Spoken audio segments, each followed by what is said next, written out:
बहुत समय पहले की बात है। एक छोटे से गांव में एक प्यारा सा बच्चा था जिसका नाम था आर्यन।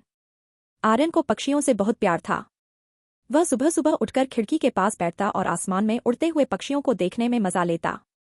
एक दिन जब आर्यन अपने घर के पास खेल रहा था, उसने एक सुंदर नीले पंखों वाला तोता देखा।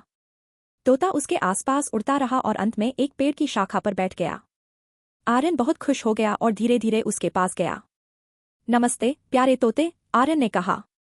क्या तुम मेरे साथ दोस्ती करोगे? तोते ने अपनी चोंच को झुकाकर जैसे कहा, हाँ, मैं तुम्हारा दोस्त बनना चाहता हूँ। उस दिन से आर्यन और तोता, जिसका नाम उसने नीलू रखा, अच्छे दोस्त बन गए। आर्यन और नीलू हर रोज मिलते और एक दूसरे से बातें करते। नीलू ने आर्यन को बहुत सारी बातें सिखाईं। वह उसे बताया करता था कि कैसे उड़ान भरना है और आसमान की ऊंचाइयों में जाकर नए नए परागों और फूलों से मिलना है। एक दिन जब आर्यन और नीलू खेल रहे थे, अचानक नीलू ने कहा, आर्यन, मुझे तुम्हें कुछ बताना है।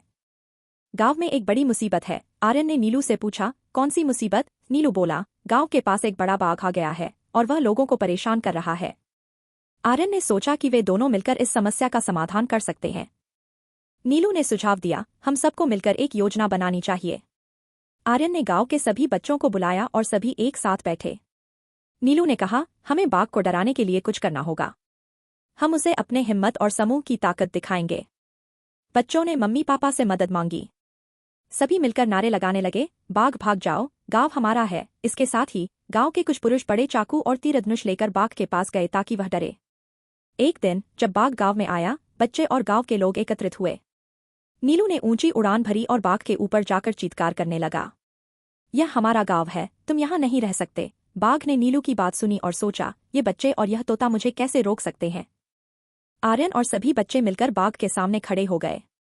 बाघ ने डरने के बजाय उन्हें चुनौती दी, लेकिन नीलू ने उसके सामने उड़कर उसे डराने का प्रयास किया। बच्चों ने किरकश मुद्दा उठाया और एक साथ चिल्लाए, जिससे बाघ भस्म हो गया। आखिरकार बाघ वहां से भाग गया। गांव के सभी लोग खुश हो गए और आर्यन और नीलू की बहादुरी की प्रशंसा की।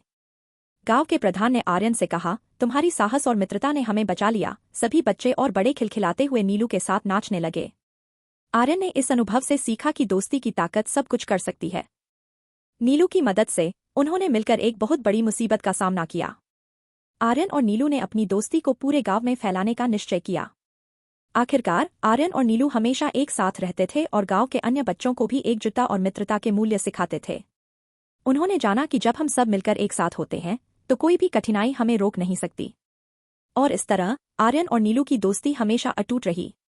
तो प्यारे बच्चों, याद रखें कि मित्रता सबसे बड़ी ताकत है और जब हम सब मिलकर काम करते हैं तो हम हर समस्या का सामना कर सकते हैं।